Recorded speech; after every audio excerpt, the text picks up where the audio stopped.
Two, one, go. So, welcome guys to PBHS Week 13. I'm Rashad. I'm joined by On Guide, AJ, Mr. Ellis, Mr. Woodward, and today's special guest, Mr. Shifkins. Um, so I'll just get right into it, getting after my thoughts. Now I'll admit, I thought this defense was going to get absolutely torched this game when hearing Calais Campbell was ruled out pregame. And I just thought Chubb and Hunt are going to run rampant all over this defense. But I was wrong. I was so wrong. In my opinion, the Ravens defense had its best performance in the season by far. Patrick Queen is definitely becoming an X factor, playing, side on the sideline, making tackles for loss and shooting to the ball quickly, just like that. Um, and after the Browns' second drive, he totaled for 8 tackles already. That means he's just been all over the field. His move, to the weak side linebacker allows him to be more dominant, and not to mention Tyus Bowser, outside linebacker, has been playing really well too in the pass coverage and pass rush and pass coverage aspect of the game. Definitely another driving force behind this defense as well. Now, this pains me to say, but the 4 interceptions Lamar Jackson threw was, painful and very inexcusable. The three he threw near the end of the half was just dreadful to watch because the cap just kept going and going. But he did rush for 68 yards, and definitely making some, critical first downs later in the game. But offensively, I really want to highlight Mark Andrews, second tight end in the league behind Travis Kelce. Andrews came to play against the Browns, making incredible catches like the one-handed catch while being interfered with and catching the ball after Lamar threw after escaping pressure put on by Garrett and Clowney. It was amazing to watch, but definitely some stuff to clean up on the offensive side of the ball. Defense still, do your thing. And that's all I gotta say. Last week's game against the Seahawks was the football team's game to lose. Like the Seahawks were hungry. I feel like they have a savvy veteran at quarterback, Russell Wilson, looking to keep his team in the season or keep the season alive. And we're still end up like we're battered. We lost some cornerbacks. We lost St. Juice, like a really good cornerback I like. He didn't play last night in this game, but our defense stepped up and showed out. We completely limited the Seahawks offense. You can look at the score; it says 17-15, but in person, you felt like that game was 17-0. That offense could not get it moving. We shut them down for, I believe, four straight three and outs, which was amazing. The stadium was jumping. Everyone was ecstatic. You could feel like something. You can feel we're starting to wake up as a team. This defense just gets better and better. And for a shocking turn of events, Landon Collins is this defense's X factor. Like I really want to focus on him and the play he had. He went from being probably one of the lower ends, worst safeties in the league to being in this new Buffalo nickel role where he goes between playing coverage or going into the box and being a linebacker. He hates it, but he's playing amazingly. Just seeing the juice he brought to this defense is crazy. That forced fumble he had, the acceleration, seeing that live, he seemed to like fly to the ball. That's where he deserves to be. Like that's where he belongs. Like in the box around the ball. That's where he has to be. And as for this offense, our running game is clicking at the right time. J.D. McKissick going off and Antonio Gibson getting 116 scrimmage yards. We just got to keep feeding Gibson. He that like just pound the rock with him. He keeps going and going. Even after like the fumble issues he had a few weeks ago, he just picked it up and got better. And McKissick is catching out of the back, like catching out of the back. He's so shifty. It's hard to tackle him. He got us those 2 touchdowns when we needed them. Those two are our X factors on offense. I know a lot of people give credit to Terry McLaurin, but this backfield is starting to step it up, and it's making things easier for McLaurin to create, and another wide receiver, DeAndre Carter, who is also doing great. All around, this team is starting to we're starting to round the corner into being a good team, right around the playoff push. We're sitting at 5-6 with a bunch of winnable games laying ahead of us, and I don't think we'll win the division, but I believe we'll be able to sneak into the wild card. And overall, great week for us. Looking at my Seattle Seahawks, man, just it's not even consider it a dogfight. 15 points scored on Washington when they had key players in their secondary out. Like, come on. And you got Pete Carroll at the end, Well, Russell, he missed some stuff, you could see that in the film. Like, oh my gosh, like that's just at this point we're just admitting defeat. Like we are just admitting defeat. It is bad. It is bad. It is not a good look. Not the look that I want to see for my Seahawks. Playoff hopes are just it's just hard to be a Seahawks fan. It's just really hard. I'm just gonna take some notes from some Browns fans that I know for the past couple years and maybe see if they could tell me something. Maybe I should start wearing trash bags over my head whenever they play. I don't know. I don't know what I should do.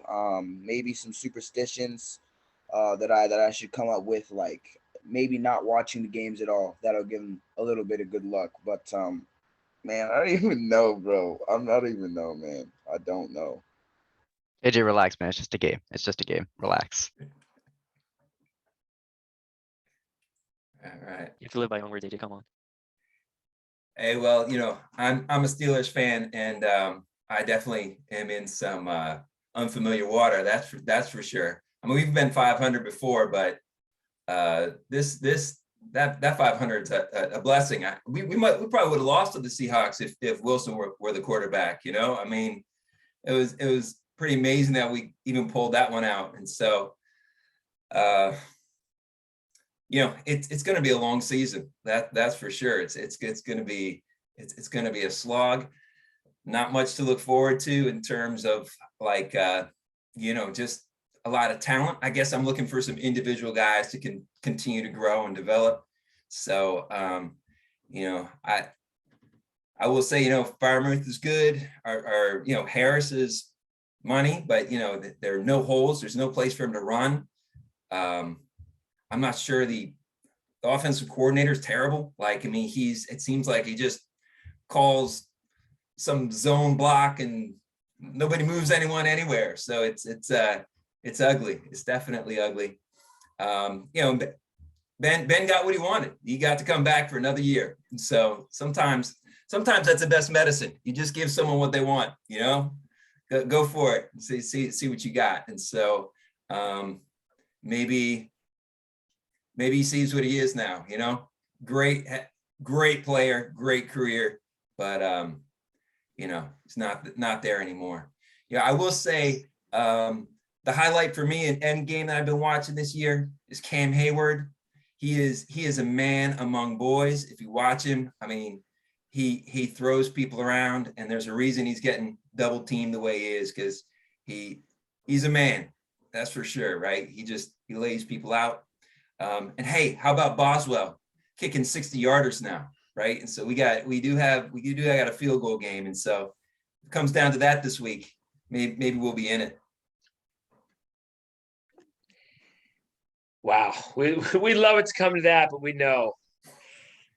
Give you one quick stat, gentlemen. 1946, the great Dan Rooney, the guy whose presence was talked about in press conferences this week with Pittsburgh Glory regarding music in the locker room. Dan Rooney was 13 years old in 1946, the last time the Steelers gave up more than 4.6 yards a carry rushing for a season. We are going for our all-time record of looking to average, giving up nearly 5 yards a carry for the season. Astonishing fact for Pittsburgh Steelers football. Unprecedented fact for Pittsburgh Steelers football. Well, what can I say? But I feel like the guy who, is in a room and feels and knows something that the other people don't know, because it's doom and gloom across the board in so many places. But I think it's interesting, talking about music in the locker room. That's when you know you got distraction. On God, you're coming full circle. Weeks and weeks ago, just shaking your head at your poor team. You sounded like AJ sounded tonight, and I'm glad to see that the Washington football team is making a comeback. And you're not going to get a top 10 quarterback pick probably, and that's the downside to it. But you do get to watch meaningful football games in December, and that's what it's all about. And really for all of us, I know AJ's had a hard year, as we talked about before. Even Pete Carroll is downcast these days, which seems impossible. We're all playing meaningful games in December for the most part. And that's what, I always look forward to. I didn't have it to look forward to last year. I knew where the Pats were going. I knew what they were. And be honest with you, what I'm seeing in Ben right now was what I saw last week in Cam Newton, and what I saw a lot of in Cam Newton when he was in New England last year. And, he also great career. Going to go down as, a historical figure for his team, just like Ben will. And maybe that's where Mac Jones is headed. I'm not ready to put that crown on him, but I love the way he's playing, and I love the way the Pats are playing. And the one thing that I think they have going for them that maybe a lot of these other teams don't is there's a super team effort happening there, because they don't really have one guy that they can't play without. And so I don't really want to learn who that guy is. I'm hoping they all stay healthy, but I'm excited for the rest of the season, that's for sure, especially this big one on Monday night. Very true. That game is going to be very, very fun to watch. Okay, so for the first game of tonight, we got the Pats versus Bills. The Bills are favored by 2.5, and the line is 43. The Pats are looking to add their 7th straight win as they take on the Bills in Buffalo. And that New England defense has just been straight balling Matt Judon. I don't know. He's just an animal on that D line. He fits perfectly into Bill Belichick's game and what he's doing on that defense. And it's gonna be interesting what Bill Belichick is gonna put out against Josh Allen after he came off a win on Thanksgiving against the Saints. But I think this Pats team is just too hot, to be stopped right now. I think they're gonna add the 7th win against Buffalo. Give me the Pats 25-20. Coming to this end of the season, you think this is a game the Patriots would be afraid of? They're playing division opponents. The Bills are heavy favorites to win the division. Now it's all Patriots, all momentum on their side. Matthew Judon's playing amazing. Mac Jones is playing amazing. On all their receiving core pickups are balling out, like Kendrick Bourne, Hunter Henry, Jonnu Smith, all doing great. And I feel like on the other side on that side of the ball, the offense is going to keep rolling. Mac Jones is dealing it. He is cooking, and I did not expect that from him. And on the other side of the ball, they have Matthew Judon to keep Josh Allen limited in the pocket, keep him there, scared to run, make him throw it. And J.C. Jackson has shut down Stephon Diggs. He's been J.C. Jackson's been stepping up, and he's the type of corner that can shut down any team's top wide receiver. Before starting the season, that might sound crazy, but now he just keeps playing and playing. I think he's really been flying under the radar this year, and he needs some credit. This Patriot team needs credit. They're the hottest team in the NFL, and it's really crazy to see that. And it just shows Bill Belichick is still that guy. He is that guy. A lot of coaches aren't that guy, but Bill Belichick is that guy. And it's hard to say. I saw a post. He's odds-on favorite to be coach of the year, and Tom Brady's odds-on favorite to be player of the year. What year are we in? We just teleport 4 or 5 years back. They're both in their heyday, going crazy. But this should be a suitable win for the Patriots. A good boost. I think pushing them to 9-4, I believe. Crazy record no one expected from them. But give me the Patriots winning this game 27-20. Looking at this game, you just have to look at what Bills team is going to show up when they face against the Patriots. What Bills team is Josh Allen going to show up, or is all of a sudden I'm actually a good quarterback, Josh Allen going to show up? Now, we all thought that Mr. Ellis was crazy when we said, "Oh, Josh Allen's not a good quarterback," but we've seen that come true. Is he really that good of a QB whenever he wants to be good? And like I said, it just all depends on which Bills team shows up. I mean, yeah, they're ranked 2nd in the league for points scored, but this Patriots team is just rolling. They're just way too hot.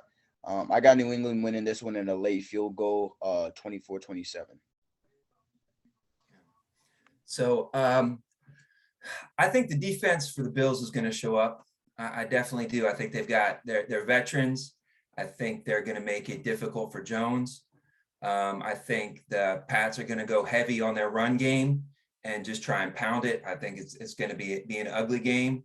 I think the Pats are okay with that. That they never asked Jones to do too much, and so I think they'll continue with that, especially with a good secondary and a team like you guys said on offense. We'll see what you get. I mean, certainly, they're Allen's capable of taking over a game. He might take over this one because it doesn't mean anything. So this might be the game that he's incredible in. I don't think as the year wears on, when it matters, he will be. So I see this as being pretty low scoring. probably 17-14, 17-16 maybe, with the Pats edging them out. Wow, yeah, I'm right there with you with that end sentiment. I do think it's going to be a weird fact-finding mission kind of game. Bill is no way going to show his cards in this first matchup with them. No way he's showing his cards on the road now when there's going to be 3 games, right? Because there are going to be 3 games. So this is a fact-finding mission. It's the classic Bill Cowher, in Indianapolis in 05, week 11, 12. What was that guy's fact-finding mission? But it ended up paying off down the line. And I think it's gonna be the same thing here. I think Bill's gonna take this game. They're gonna come out with a false sense of security. Trash Allen's gonna do enough to get a 2016 win. It's gonna be ugly, football game. The Pats are due to be a little off on offense in one of these games. There's no way they're gonna keep rolling the way they're rolling. The NFL this year, there's no team that's been able to do that. And if they're able to do that, well, hey, I'd be worried if I'm a Patriots fan because you got to have those ebbs and flows. And Bill always has those couple letdown games, just fall into place, at least one in those last 5 weeks of the season. I think this is the one. I think it's still a close game. And I got the not so buffs hanging on 2016. Let their garbage fan base have a couple more weeks of false security. They'll crumble like they always do, just like their city does for like 8 months out of the year, crumbles into the ground in a heap of snow and ice and gunk. And ladies and gentlemen, you can join the Mr. Ellis Worst Parts of America tour this summer, taking joints to Cleveland, Buffalo, some other of the finest cities in America. It is interesting. I agree with what you're saying there because,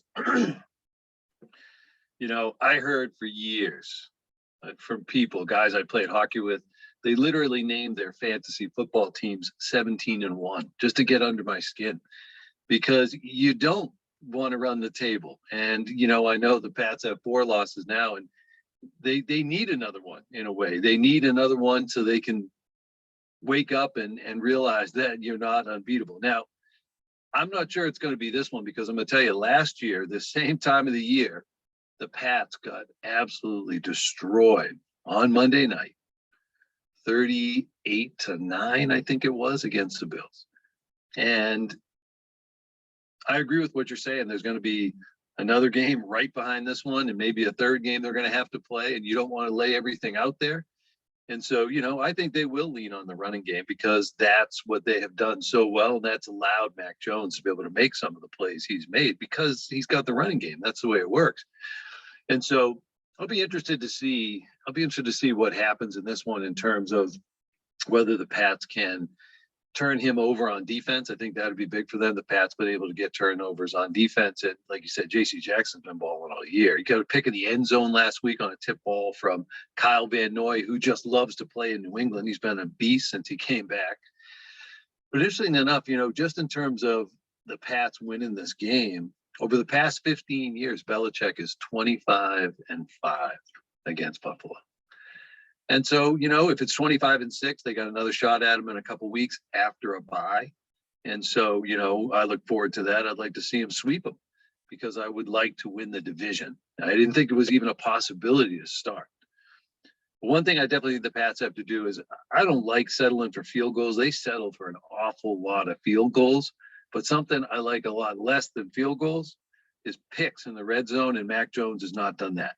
And so that's part of the reason we're kicking so many field goals. That Nick Folk has absolutely, come out of nowhere off the scrap heap to just be killing it. But for me, I think that the way the Pats are rolling, I think they might score points on defense in this one. And it's still going to be tight. It's not going to be high scoring because I don't think they want to open it up. But give me the Pats in this one Monday night. I'll be watching till the bleary-eyed morn, 20-17. I know Mr. Shifkins and I will say we have never seen any quarterbacks in Pittsburgh that turn the ball over in the red zone ever in games that matter. Ever. Hey, I've been thanking Peyton Manning for that for years when he played for the Colts. Very true. All right, for our next game of the week, we got the New Orleans Saints versus the Dallas Cowboys. The Cowboys are favored by 6.5 and the Lions 47.5. This has got to be an interesting matchup, especially since both teams have lost key pieces. The Cowboys are without head coach Mike McCarthy due to COVID, and the Saints are without Ryan Ramczyk. Alvin Kamara, Teron Armstead on the offensive side, and without defensive end Marcus Davenport on the defensive side.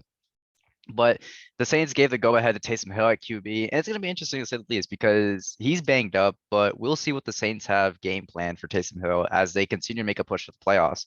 If I were the Cowboys, though, I wouldn't be too worried about the Saints as they can handle this injured Saints offense, which with that defense playing pretty good. Give me the Cowboys 31-23. It's that time of the year again. Christmas decorations go up, mistletoes go up, and the Cowboys come down. This is their yearly time where they start choking and losing. Maybe it's not their year. Every single Cowboys fan says that, but yet they still believe it until they're knocked out of the playoffs or just eliminated from contention. And I feel like the trend is going to continue. They're going to keep losing. They're going to follow up with Thanksgiving loss with another loss in primetime to the New Orleans Saints. As Rashad noted, Taysom Hill is the quarterback tonight, and I've been saying this for a while. I don't think Taysom Hill can throw a ball more than 25 yards. So I think they're just going to stick to running the ball.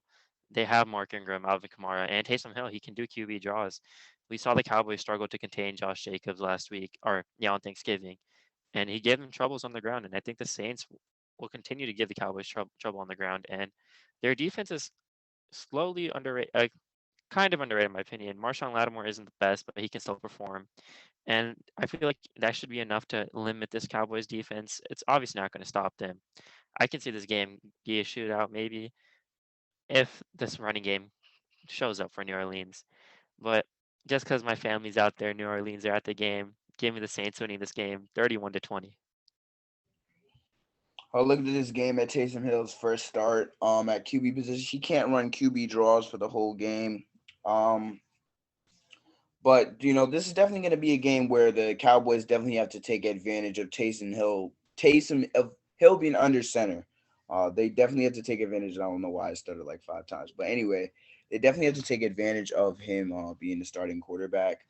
They got to get the defense. Defense has got to make it stand immediately, very quickly. They got to get on the lead. They just have to let their presence be known, or else it will be a long day for them.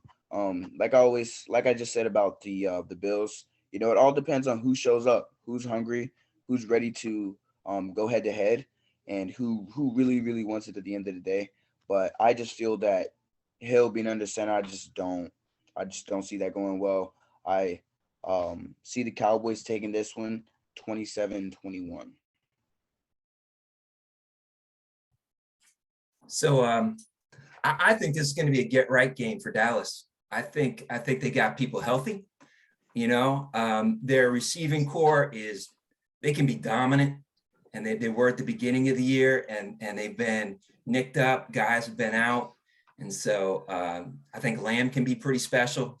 He's done great things for me in fantasy. He shows up big some weeks.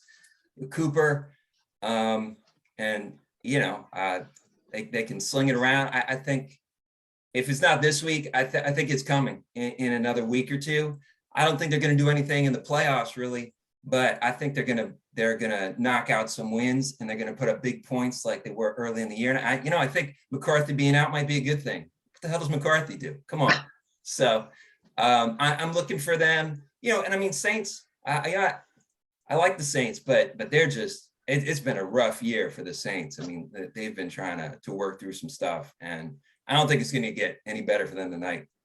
So I got Dallas winning big, maybe like 31-17. You didn't say them original MCs there from right there, Plum Burr outside there, the McCarthy guys, a mix there. You got a problem with them or something, yeah? You tell me you're dumb. Then we got problems up in the brain cavity there. You're dummies. Yeah. You might be right. It might be an upgrade at the head coach position. But I do think that overall, giving Sean Payton a short week is an absolute desperation game for the Saints. And that's going to be my theme the rest of the night. Preview of my other bad picks that are coming, but foreshadowing. But I do think desperation wins this weekend. And so I'm going with a more desperate team here. I like the Saints to eke it out. And I think Dallas, the fade's already begun. The fade started in the Denver game. They got figured out in the Denver game. And I think it kind of continues here, which is press man on the receivers. And don't worry too much about the running backs because they're not that good. The line's solid, but the running backs aren't gonna. They're not lowering their heads. They're making a lot of business decisions. They're finesse. Mhm. So to me, I think the New Orleans come out very physical tonight. Gil Saints 2016. Interesting. So, Sean Payton, he must know something because they just signed Taysom Hill to what, a 4 or 5 year deal, I think. And I don't think it's to be the quarterback. I heard a nice little thing I heard on the radio the other day talking about a little sneaky side deal to get Russ out of Seattle. And wouldn't it be great to see him in New Orleans with Sean Payton and AJ? I'm sorry for that because I know that would be tragic because Russ is the best player on that team for sure. But that just kind of interested me because it reminded me that you can't let Sean Payton go to waste. He's a great coach, I think, certainly way better than Mike McCarthy. And he must know something about Taysom Hill that I don't. I just don't see him as the answer at quarterback. I think you're right. You can run quarterback draw all day long in a high school game and you can win a game. But you cannot do it in the NFL. Interesting thing is only Tay. Yeah, only Tay. The interesting Debo thing didn't is want a playoff game. the only thing is, Dak and Taysom Hill essentially they're like the same guy, about 6'2", 225, 230. And I think Dak could do what Taysom Hill does. If they brought him in as an athlete and he was going to play all these different positions, the only problem is Taysom Hill is not Dak Prescott. He can't play quarterback. And so for me, quarterback play just matters. And so I think that this game is going to go to Dallas. Plus, no Alvin Kamara. That's a killer. And so the Cowboys are coming off 2 straight. The Saints are coming off 4. And so I get what Mr. Ellis is saying about I'll take the more desperate team, but they're both very desperate. And I think, as Mr. Shifkin said, Dallas has got to right the ship at some point, even if they are going to fade eventually. Don't forget, they got an extra week in the season to fade now. So, they could fade, come back, and then fade again. They got time to do it. So I see the Cowboys in this one, despite not having Mike McCarthy, the great leader he is on the sideline. I'll take the Cowboys in a tight one. 24-23. Sounds about right. For the next game of the week, we got the Chargers versus the Bungles. I mean, the Bengals. I gotta stop saying that. The Bengals are favored by 3 and the line is 50.5. We've seen that, Joe Mixon is basically like just a dominant force in that run game. He's probably just one of like the best running backs in the league, in my opinion. He's just been going on a tear for these past weeks. And I know that the Chargers runs defense isn't the best in the league either, and the Chargers have been struggling recently after just dropping one to the Denver Broncos. So I think the Bengals, they keep rolling here, make the Chargers one-dimensional, let him throw deep, play to your strengths, Cincinnati. Let your pass rushers get there. Just let them do their thing. Let the defense do the game. Give me the Bengals 31-24. If the Bengals defense of last week shows up, this should be an easy win. We saw the Chargers struggle against a run when they played the Ravens, and the Bengals have a very capable running back in Joe Mixon. I think this game is going to be another big game for him, just like last week was. He's going to put up some really good numbers. I feel like catching out of the back or running it, he's going to perform well again. And shout out Mr. Ellis for doubting Joe Burrow and saying he can't move the ball without Jamar Chase. He went to T. Higgins and they went off. They did exactly what Mr. Ellis said they couldn't. So let's see if they continue to upset Mr. Ellis. Give me the Bengals winning this game 31-17. Looking at this Bengals game, Joe Mixon at QB, you got Jamar Chase, a wide receiver, Joe Burrow under center. They are red hot right now. Looking at what they did to the Steelers, I mean, even though it's a weak Steelers team, they still did that to the Steelers. Looking at what they even did to the Ravens. So looking at this. How do you get away with calling us weak? Sorry, I'm sorry, but looking at I mean, we are, but looking at this game, against the Chargers, I definitely feel it will be offensive barrage for Cincinnati. Definitely going to be taking Cincinnati in this game. I'm going to take them 34-17. So I am looking forward to like the sophomore quarterback, right, showdown. These two are studs, man. They are absolutely studs. I'm not like, when I see Herbert sling the ball, it is crazy. He's got an incredible arm, got a great offense. You know, that's not their problem, clearly, right? And their defense is going to blow this game for them. But I look for both teams to score. I mean, I think you're looking at like two franchise quarterbacks who are going to be around for a long time and be very good for a long time. They're both of them have like a lot of poise. They're pretty good decision makers. I think they're on teams where the coordinator kind of understands them and you know, it has kind of played into their strengths and given them a running game. And so I think it's going to be good. I think it's going to be up and down the field, or even if it's just slow up and down the field, they're going to be moving the ball.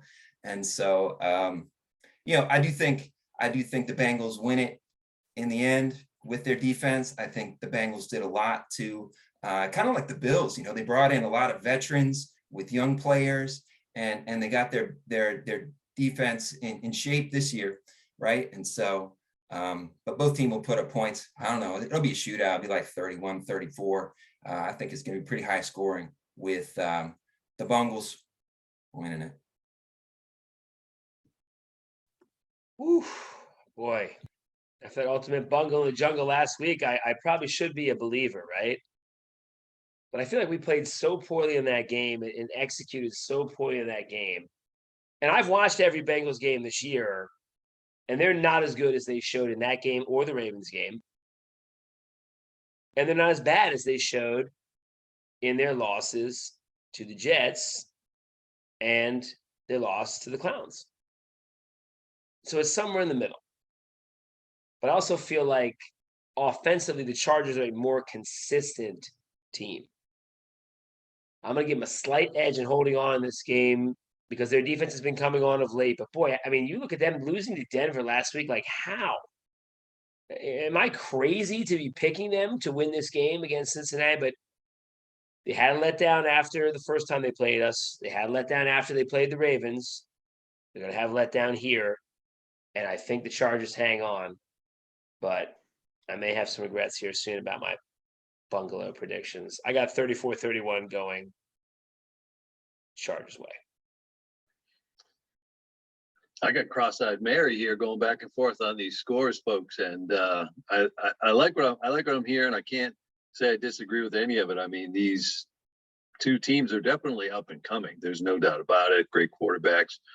It's funny, whenever I think of the Bengals playing the Chargers, I'm brought back to, I can't believe I'm dating myself on this one, the 1981 AFC Championship game.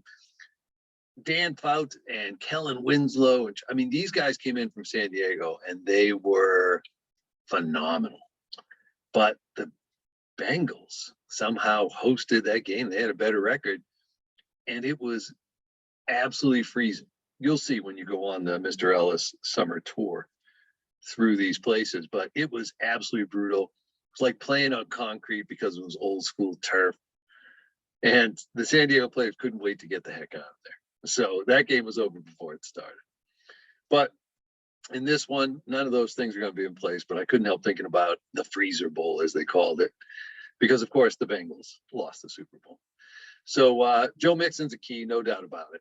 Should be the difference maker because ultimately, I think, again, just like with the Pats, run the ball, then you can throw the ball. You're much more effective when you can run the ball. I mean, it's a simple game. But, you have to have the people that can do it, the line, and they have the running backs who are going to commit to it. And as Mr. L said on the Cowboys, those guys are making business decisions. They're not finishing their runs anymore, and that's costing them. Joe Mixon is finishing his run. So for me, the Chargers, they're epitome of up and down. I think we just heard about it. I mean, they're in a situation where, some weeks they look great. Some weeks, you're like, how are they losing? They've got all this talent. So for me, I think this will be definitely an interesting one. This could end up being the game of the week because I do think they could be slinging it around. There's a lot of talent on both sides of the ball for each team. So ultimately, I'll take the home team. I mean, the Bengals haven't shown me anything really bad except that 1 week we had poor Mr. Holly on, and they just got destroyed. But other than that, they Do we have him on the rest of the season? Like literally every game? Back that statement. So for me, I'll go with this one. I'm gonna take the home team in this one to be a difference maker.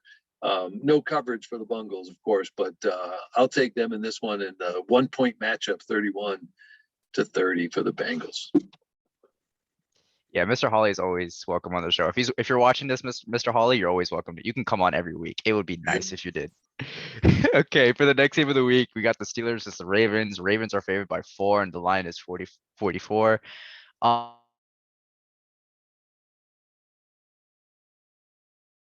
Classic Ravens and Steelers matchup. The Ravens travel up to face the Steelers, and which is the second straight division game for both teams. The Steelers are coming off a monster loss to Cincy, and were a game where Cincy was having their way on the ground and air. The Ravens, sitting atop the AFC as the 1 seed right now, are coming off a close win against the Browns, in which it was not a good game offensively.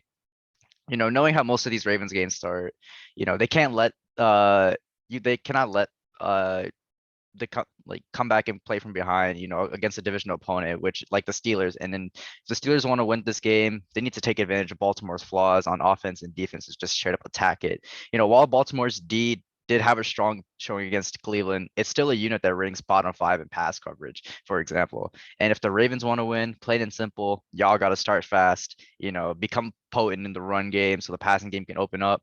The Steelers are without Spillane and Mr. Ellis's favorite player of all time, TJ Watt. So take advantage of those. I think it's going to be a close one, but it's still going to be a classic Ravens and Steelers game. Give me the Ravens 23-20. This is another game that it's the Ravens' game to lose. They always start these games slow. And depending on if they could come back or not depends on Najee Harris. Last week, the Ravens did a great job limiting Kareem Hunt and Nick Chubb on the ground. And we know the Steelers don't have a great pass game. Roethlisberger looks like he struggles to throw the ball more than 15 yards down the field. And who is he going to throw it to? Deontay Johnson, Chase Claypool. Those guys are easy to cover, in my opinion. So this game, as I said before, like multiple weeks, this is Najee Harris's team to carry. If he can have a good start and a hot start, if he gets it going on the ground, the Steelers could somehow pull an upset. This defense can be good sometimes, occasionally. Other times they're abysmal. We saw it last week. They have their moments. Hopefully they flip the switch and have a good moment this week. But in my opinion, this game just hinges on Najee Harris. We know how the Ravens are going to play. They're going to come out, start slow. Lamar is going to get a nice couple of plays, and they're just going to maybe come back from behind and win this game. But hopefully Najee Harris can put it out of reach. I want an upset here because who doesn't like good football? So I want the Steelers winning this game 21-17. Wow. Okay. 21-17, looking at Lamar, bad game last week, was not the best game. 3 interceptions. But he held himself accountable, and that's what leaders do. But looking at this game, this is just gonna be a drive-by this should be a drive-by for the Ravens. If the Ravens struggle in this game, then that will not be good. My take for this one, I'm gonna have the score going 34-17.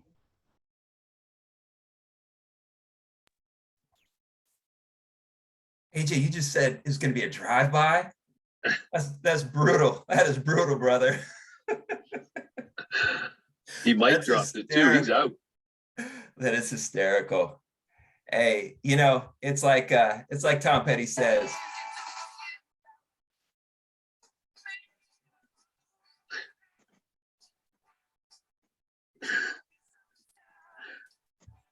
Hey, it's I think it might be one of those weeks. I like to tell myself that, right?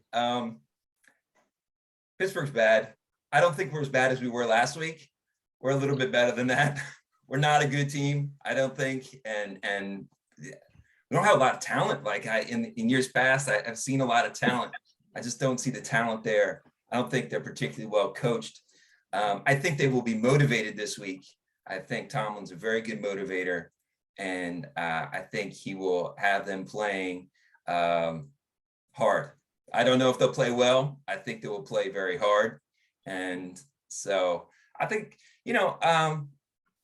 Lamar's throwing the ball. I think it's good. I think it's good when he throws the ball a lot. I like it. He's throwing the ball much better to everybody. He's an equal opportunity passer. So I like that he throws better to his own team and to other teams. And so hell of a player. I'm sure he'll end up making plays and make my make my call on the game, foolish. But I think we're gonna make a game of it. Hell, we'll just win it. We'll just go out and win it. Right? It'll be I give us 19, it's going to be 19-16. They'll get a safety. They'll get 2 touchdowns and a safety on us. And one of them will be from Ben, a pick 6. We'll play this We're for gonna them win. before the game starts. This will be their hype. There you go. Wow. Not sure where to go from there, fellas. But look, we talked about the run defense stat, and that's the one that just continues to stand out for me. It's just a stunning fact.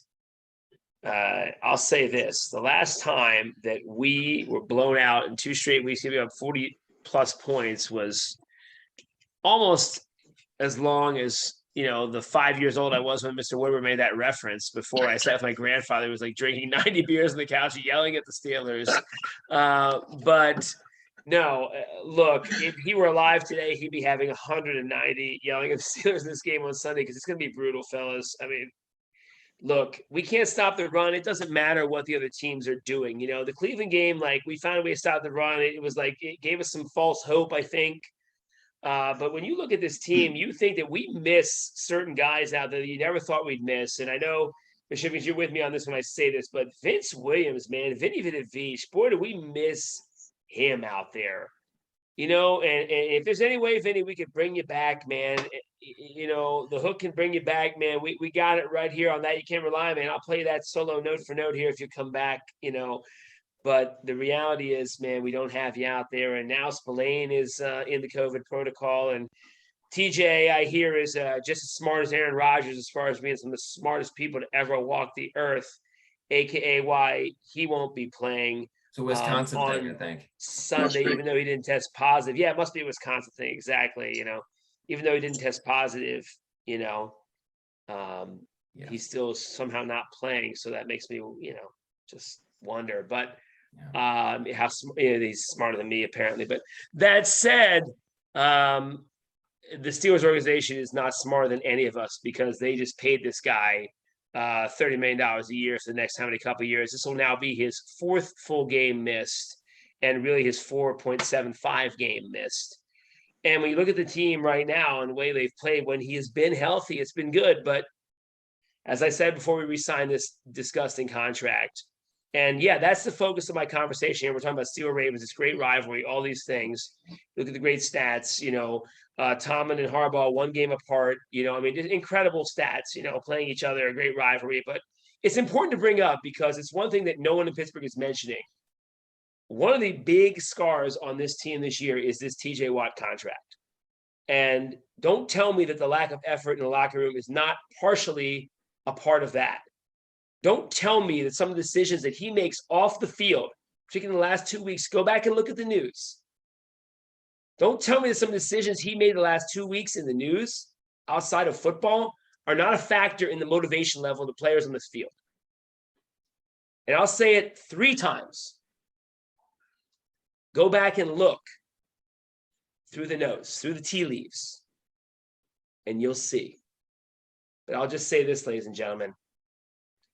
We went from one albatross contract to another, and the mediocrity will continue. Baltimore Ravens win this football game because they can run the football and we can't. 29-16. Yeah, it's not good news when TJ Watt is averaging as many missed games a year as pretty much same number as your rushing average against, right? So 4.5, 4.7, that's not a good sign for somebody you're paying the most money on the team, and somebody who could help with that, for darn sure. Except in playoff games when he gets 1 tackle. The Smart teams run away from him. yeah, well, he's immunized against playoff games. The the Ravens offense, I know you guys covered it all. They looked bad last week. They look bad. And I think AJ said, he did, he took leadership and he said, my responsibility would definitely, you throw 4 picks, it's definitely a responsibility. Nobody was saying it wasn't. And the thing is, he made a big play at the end, which is, the story for his team. Lamar's the key. And when he throws 4 picks, he has to do something big to get the win because he's the only one that's going to do it. Mark Andrews is great. I agree with what Rashab said earlier. He's definitely one of the top 5 tight ends in the league. And he made big plays for them in that game, but it's all about Lamar. It's interesting. I read a funny line today. It said Lamar Jackson played arguably the worst game of his career, but the Ravens were still able to win because the Browns decided to start a quarterback who is basically has the same amount of injuries as someone who is just hit by a bus. And so that sounded exactly right to me because I'm watching Baker Mayfield out there. He could barely walk.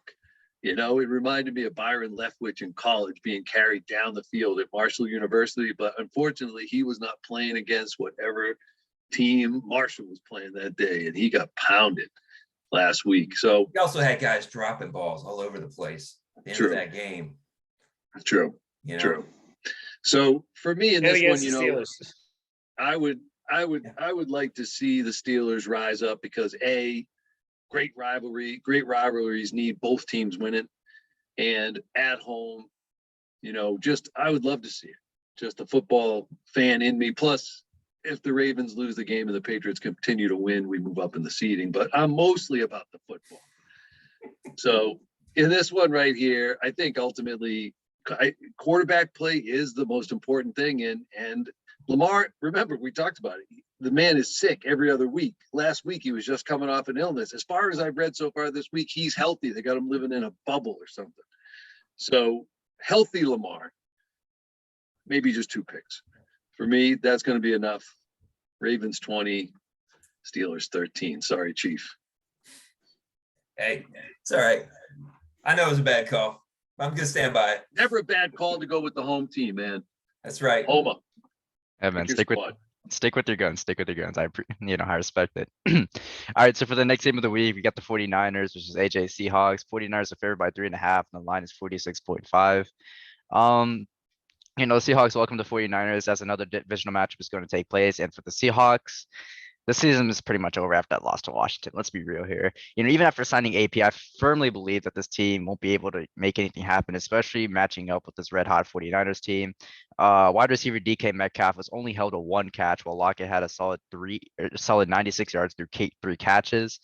If Seattle wants to win this, I would say just don't let DK have another letdown game. Get him involved early. And for the 49ers, this is a perfect opportunity to put Seattle out of their misery and just help them prepare for the draft and for next season. And with Seattle's defense struggling, key players like running back Elijah Mitchell coming off a strong showing, it's going to be hard to imagine the Seattle having an answer for this 49ers offense and defense, even without Deebo Samuel. Give me the 49ers 24-13.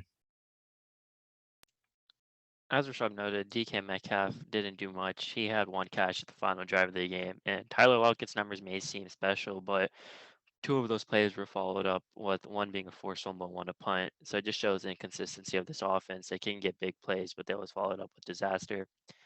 And luckily enough for them, though, Deebo Samuel isn't playing.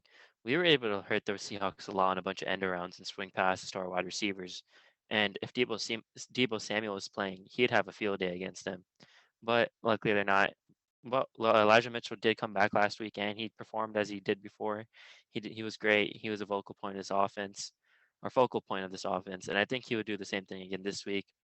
The Seahawks season's done, in my opinion, after that loss to us on Monday night. There's no way they can come back from this. I'm sorry to tell you, AJ. Yeah, at least you're close to feeling the pain all of us have felt, going negative for once. So Casual flex the loss they had against us on Monday. I had to flex it.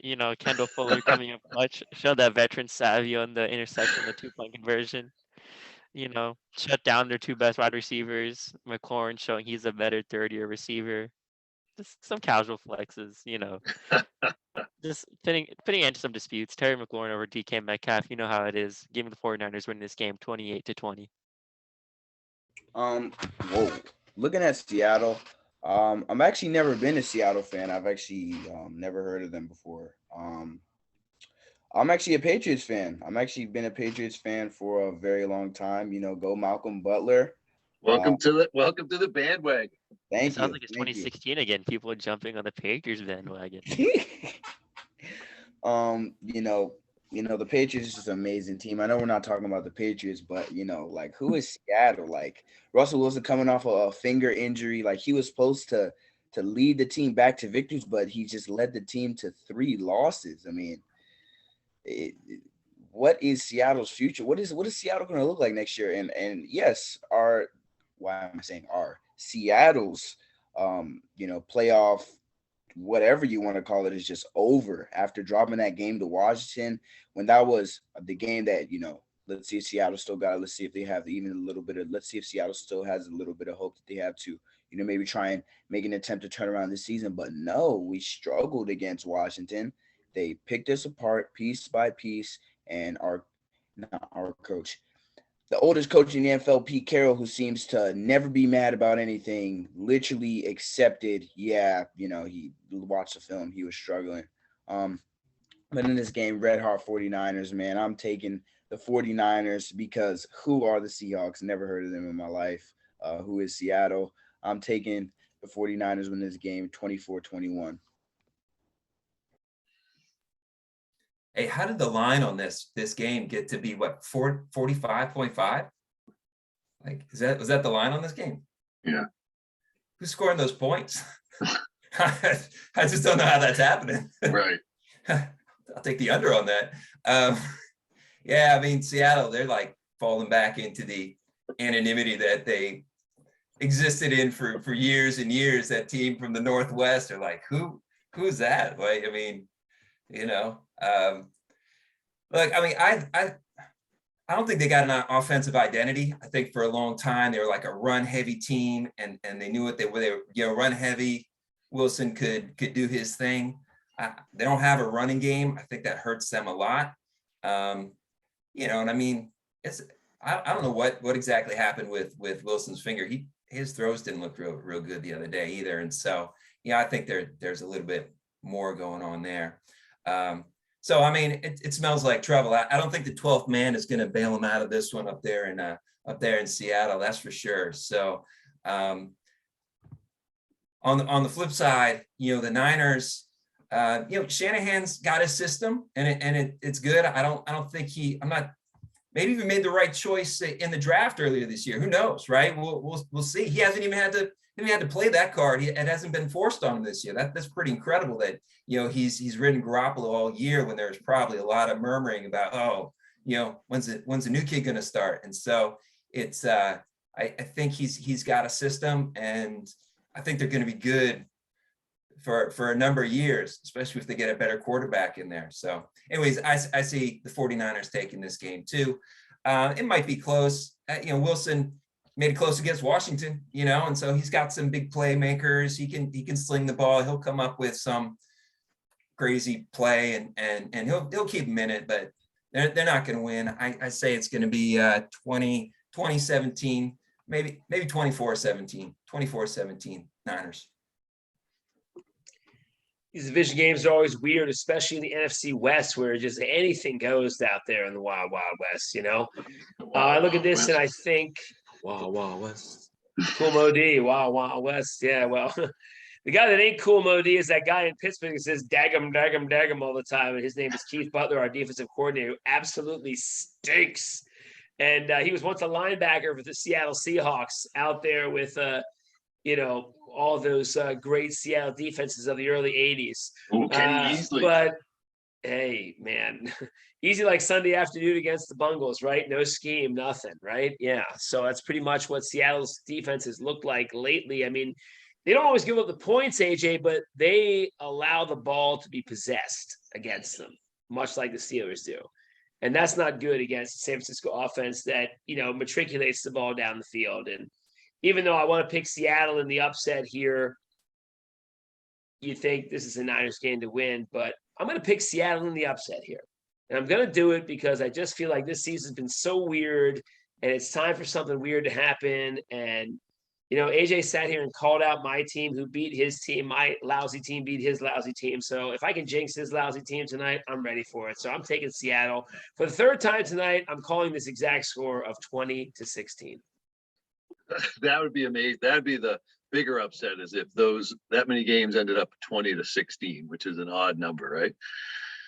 So that's, this season, if anything, it has shown us that it could go anywhere. You never know who's going to win from week to week. I mean, it's crazy. I mean, ever since the Bengals blew the Ravens out that week, I've just thrown my hands up in the air because, you really just don't know. It's everywhere. But looking at what we do know, no Deebo Samuel, that's really tough for the Niners. And, he was playing really well. And it's a bit of a desperate move when you put your best wide receiver at running back. It reminded me, the Packers used to use a guy named Will Montgomery that way too.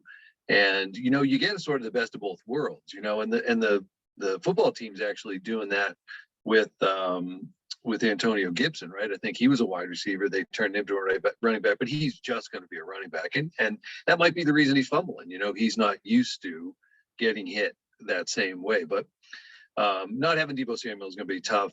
But the Niners have won 3 in a row, and losing him hurts. But the Seahawks, just as Mr. Shifkin said, they have no identity on offense or defense. And Jamal Adams is not the guy you want. They've learned to be your defensive identity. So it's really tough for them right now. A team that just a few years ago, won the Super Bowl, then was within a play of winning another Super Bowl. I'm happy to say, is how are they just that far gone now? And they were a team with everything in place, but that's why I think Mr. Ellis is right. It could go either way. So I see the 49ers win this one, but it wouldn't surprise me. They have talent. I mean, they have good receivers, and Russ, who was definitely rushed back from that finger injury. That's why he's not throwing the ball well, because they were desperate. They get back here as soon as you can, and that's who he is. So he's got to right it at some point, but I'm not sure if that injury is fully healed, and that could be part of the effect. So I don't think it's going to get Geno Smith off the bench, but for me, I'll stick with 49ers in this one. Just better overall team, better play callers.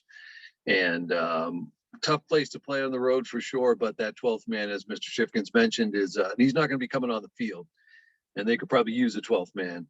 So 49ers 24, Seahawks 17. They for sure could use that 12th man. That's a given. All right, for the next game of the week, we got the Washington football team versus the Raiders. The Raiders are favored by 2.5, and the line is 49.5. Looking at this game, it's an interesting game for both teams. Washington is coming off a strong win against the Seahawks, and we've seen this defense step up even with the losses of Sweat and Chase Young. You got to give credit to the coaching staff and backups for adjusting well and playing at an extremely high level. And for the starters that's still sitting there, like Jonathan Allen, who like me and Nugget always talk about him, he's like criminally underrated. Like he's like second to Aaron Donald in sacks, and Darian Payne being a force in that run game. And as for the Raiders, they're coming off a overtime win against Dallas, but with the uncertainty of Darren Waller's availability this week, it may be hard for this Raiders offense, to get something going. I would say the one person on this Raiders offense, if Washington had to worry about with somebody, it would be Derek Carr and Deshaun Jackson just going deep like every other play. So, I think the Washington offense and defense will be just fine. Offensively, Washington, just take into account Max Crosby and Unique Ngakoue. They've been on a tear this season. But give me the Washington football team 24-14. I think they should win this game, fine. Both teams are coming off wins. I feel like we're the hotter team. We're in a 3-game win streak. We have more to fight for, in my opinion. We know our season's about to get tough after this. We go into the winter battle of the NFC East practically. But the Raiders won last week because of penalties. The Cowboys threw away that game. Too many penalties. I forgot the exact guy's name, but the Cowboys can blame their loss on one exact defensive back or cornerback who just threw the game away for them. But as Rashad said, Darren Waller may not be playing, so we know this offense is going to flow through Josh Jacobs. And Jonathan Allen and Darren Payne are going to be in the trenches waiting for him. I believe we're going to be able to shut him down. Our backups like James Smith-Williams, Wise, and Casey Toohill, even Shaka Tony, he got a sack last week. All those backup guys, they're going to step up. Our coaches are doing amazing. Both our line coaches, defensive line and offensive line. I feel like Unique Ngakoue and Max Crosby will be able to stop them. we're on our fourth center, and you wouldn't even be able to tell the difference.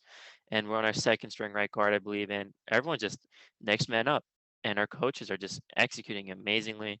I think we have a top 5 offensive line and sacks allowed. Heineke's shifty we saw last week. He was ducking and dodging multiple Seahawks defenders, getting passes complete, getting out and running.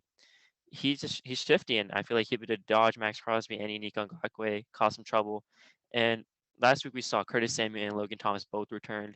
They combined for 4 catches, 40 yards. Obviously, that's nothing crazy, but they're here. Curtis Samuels, he had a good few runs. He took a big hit, but he got right back up. He showed he's here healthy. He's saying he doesn't need to worry about cuts anymore. He doesn't feel the injury. Logan Thomas is saying he feels like he's getting back to his pre-injury feeling. And both those players are going to be big key factors here. I feel like a lot of teams are just starting to focus on Terry McLaurin more and more. And luckily for us, our offseason signings are balling out right now. DeAndre Carter, he got that crazy 4th down and 4 catch in the red zone and almost put the away game essentially. And he's someone that needs attention. So we have a bunch of players coming back on offense, all while our running game is clicking. As I said earlier at the start of the podcast, J.D. McKissick, Antonio Gibson, heck, even Jared Patterson. I love that guy. He's a local guy from DMV, and all 3 of them they're all very capable. McKissick, we need to get that man locked down after this year. He's crazy important to us. Without him and his pass catching abilities, we wouldn't be much on offense. Heineke isn't that deep shot type of guy. He plays it to what he can do. He keeps it calm, normal. He does his check downs, his crossers, his out routes, and we succeed. And that's what we need. And I think we'll do that again this week.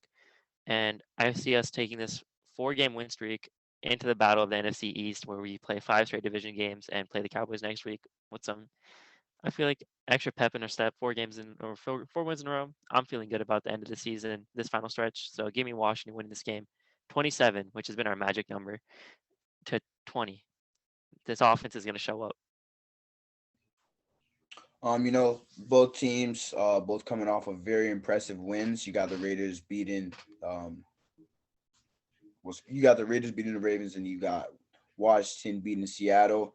But it's definitely going to be. I definitely expect to see an offensive barrage, just like Rashad said, from Washington. I feel that they're just going to get on the board first. They're going to start this game off fast. Their defense is going to make their presence known, like I said before.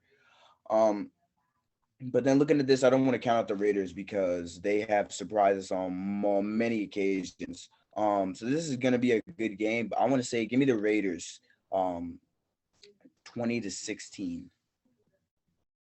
This is why we beat you last week, AJ.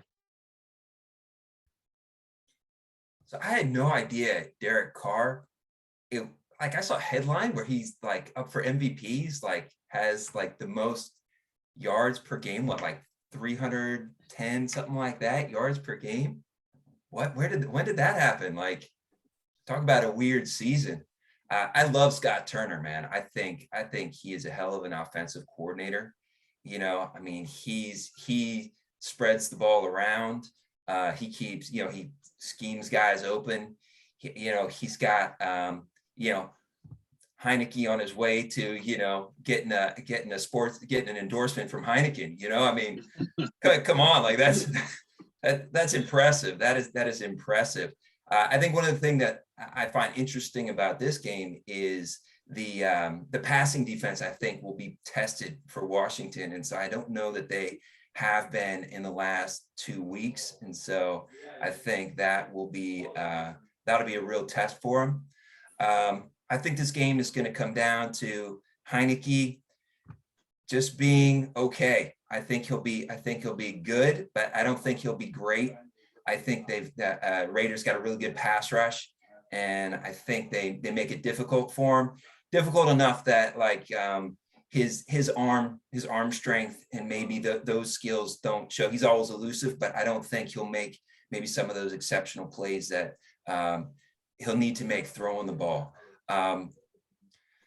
So we'll see how Washington does in the run game, but I think the Raiders will edge him out this week. And this is a tough call. I'm not exactly sure on this, but I think the Raiders will edge him out 23-20. Quick heads up, Heineken already lost her chance. He signed with Bud Light, so our boy's already sponsored. Nice. like picking. Never mind. All right, let's talk about the game, fellas. It's gonna be interesting because there's going to be a lot of Washington football fans out there. Like I said, a few of my close friends who do check out our show in the audio format. We'll be checking it out for sure live and do appreciate our predictions, I'm sure, tonight. But I'm going to serve up some bad news on my end, which is probably some good news for them because I'm going to go ahead and take the Raiders to win this football game 34-20. And the reason I do it for two reasons. Number one, I think Derek Carr against 3-4 defenses tears it up, man. I'm sorry. You're going to give him a cushion. He's going to complete passes. He can throw balls, man. He can complete balls. And it's tough for them not having Ruggs because they don't have the deep threat that beat both the Ravens and the Steelers. And the reason that we both lost was because of him. He's not playing right now. So that is an advantage for Washington, but I still think that they're going to move the ball down the field pretty good. And I do think that while I would agree that Scott Turner is just pulling rabbits out of hats left and right, you're majorly limited at the quarterback position, and it will show in this game against a real quarterback. So I'm going to say that Washington still, and I'm going to predict this, I did at the beginning of the season, I'll say it again, they're still going to win this division. This may be their last loss, but it's going to be a loss, 34-20. So you're giving those guys a little good news behind the bad news, I guess, right? To go on. Don't worry, fellas, they're still going to win the division. That'd be something. You know, those. I'm still in concussion protocol, brother. I'm just trying to skirt it. So let's not take anything I'm saying with any grain of fact because you know my Steelers prediction from last week proves that I'm still definitely in the protocol. No slurred speech. I'd put you right back in the game. This is an interesting one, but Mr. Ellis, set this up nicely for me because he mentioned, the Raiders don't have that deep threat. So I'm going to give you guys some statistics. So check out these stats: 47 catches, 839 yards, and 7 touchdowns in 14 games. Those are pretty good numbers, unless you're a Washington football team fan, because those are the numbers for Deshaun Jackson when he plays against Washington. I mean, those are pretty good numbers. Now, he is not the Deshaun Jackson he was a couple years ago, but something that never dies in Raider Town is chuck it deep. And Deshaun Jackson must run 10 80-yard sprints a game because they just send him deep. Don't make a cut. Don't make a move. Just run. So, they could make that happen. And Mr. Shifkins brings up Derek Carr. He's had like 3 or 4 seasons like this where he has been like just on fire. And he was in the MVP consideration a few years ago before I think he broke his leg. I brought that up at some other point this year, I think. So, he's a little bit under the radar. There's no doubt about it, because the Raiders just haven't been able to second half the season, even when they've been good. So, as I mentioned before, not being in the top 10 for drafting a quarterback is bad for the Washington football team, but the way they're playing isn't.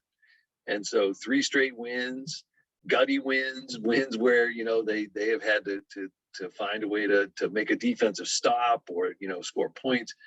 They're not a Super Bowl contender, but they're definitely a scrappy out if they get in the playoffs. We saw that last year, and this is really no difference. As a matter of fact, they're playing better without those 2 big names at the defensive end spot, which maybe that's just guys coming together on the defense and making it happen. Landon Collins, as I got to mention before, stepping up in a different way.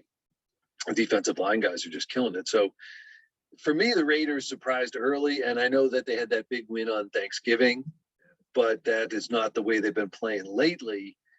And I just like a hot team sometimes. And I think the football team is just hot. So I'm gonna drink the Heineken or the Bud Light or the Kool-Aid or whatever it is coming on them. And I'll take the football team on the road. And it's got to be a tough spot, even with those screaming local fans out there with them. I'll take the football team 31-27. Could be one of the best offensive games of the week if they're chucking it. Be a great crowd to be in. I'm saying that is going to be an awesome crowd. I mean, there's a lot of Washington fans that are flying out there, plus the typical Vegas crowd, plus the tour. I mean, that would be a fun place to be. Yeah. Some of these stadiums are absolutely gorgeous too. Oh, yeah. Like the one out there and in LA, it's like, whew, Yeah, that Oh, one in Heinz Field's LA. gonna be gorgeous too. It's gonna be about 38, a deep, dark, truthful mirror haze over the fields. And I'm sure the turf will be spot on, right? It'll be Oh, just yeah. the pitch will be beautiful. Hopefully, some wonderful divots in the pitch there. Yes, a few webs of deception weaved. I don't know how to feel about that. I don't know how to feel about that. It's the I don't only know way if to slow Lamar down. I don't know if I should be scared or concerned. I don't know. I'm both right now. I think Should just be happy because it's a great rivalry, and Oh, yeah. because I will say Yeah. this, right? I mean, I think about my friends that are great Ravens fans, and now students, former students, connected students at school, people that I work with at school. I mean, it's a great sort of rivalry that you have and that people buy into, and it's a great thing. And I'm glad that it's still going, even though it's kind of like everything else in society today on its last legs and a weak, cheapened version of the original greatness. At least it's still out there available for us to criticize and look like idiots talking about. So, it's nice to have it. We said this last year, and a shout out to the boys that did this podcast with me for many years, including back in middle school when we were doing it on cassette tapes. Yeah, we're happy to have these games happening. And so it's exciting. Like even, Bills Patriots, that's a big rivalry game. That's an exciting game. Washington, anything at this point in the season where you're competitive, exciting. So you got to Don't feel forget it. the Packers for AJ. And then of course, the Packers, who have the smartest, person who's ever walked the earth as their quarterback. And when you have that, there's just nothing that can be questioned. So,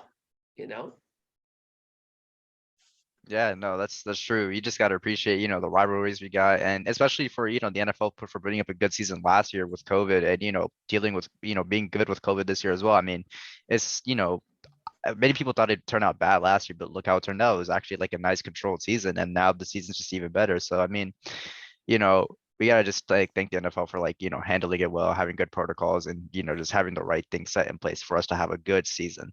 Oh, and shout out to the players, excuse me. The fans shout at us nothing. Shout out to the players for, the personal sacrifice they had to make it home. And, look at Mr. Woodward, Mr. Shivkins, we're both fathers, we're both teachers, we're both out there scrapping every day. You guys will be scrapping every day here real soon. And I don't care how much money they're making, they're still out there scrapping. There's an emotional toll that it takes on your body and your life. And it has nothing to do with how much money you're making. And so much credit to these guys for, going out there and fighting through these protocols and, worrying about their own kids being at school, all those things. It's not easy. So we give everybody credit for anything. We're just grateful to have these things to get excited about. But yeah, I can't help but think it's analogous to what we're going through in school, right? And so we had that year off, and everything's still a little off this year, right? We're not quite in, more than a little off. We're not running like a smooth machine like you'd like to, and you definitely see that with how many guys are getting injured, right? And all kinds of hiccups, and even like the disparity from week to week, and certain teams getting blown out. That the consistency is hard to. I mean, it's nothing like playing against a rival on a Wednesday when it got canceled on a Sunday, and like Wednesday afternoon that's a football. good point. Right. I forgot that happened last year, right? Yeah. Well, and then even look at the stat of like the Bungles, right? So in every one of their division games, 41 has been the winning score. They lost 41-17 to the Clowns. They beat the Ravens 41-17, and they beat us 41-10. Jeez. So that just tells you guys that this is nowhere near over. And yes, Steelers are horrible and bad, and it looks like a 0% chance. But I will tell you guys, and Michigan, you remember this, we're going away. 89, which I do remember well. Not this picture, I do remember it very well. Of course, we were, a Mark Stock drop on third down away from beating Denver, who went to Super Bowl that year. So and lost. Back-to-back games, giving up 50 points. So, you never know. Never know. You didn't want to go to that Super Bowl anyway. The 49ers, I think they scored 50 something points in that game. Yeah, Nobody was gonna beat them. No one wanted to be served that one. That's for sure. No. Oof. Well, good thing I always shut it out a little bit. I want to say thank you for you guys having me on. This has been a nice addition to my Thursday. Mm-hmm. So It was Look, great to you're- have you're you. always a great addition Always to what we welcome do. another Steelers fan. Hey. You No, know, we- but again, love that. Steelers fan is fine, but Paint Branch fam is number one, and that's what we got here in this room, gentlemen. All of us. Yes, So sir. you guys Well who said.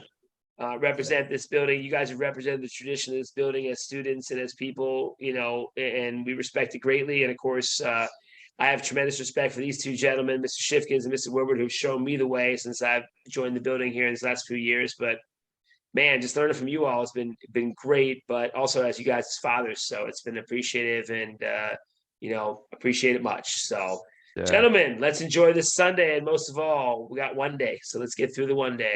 One more, people. One more. Getting on the one day. All One right. more. One more.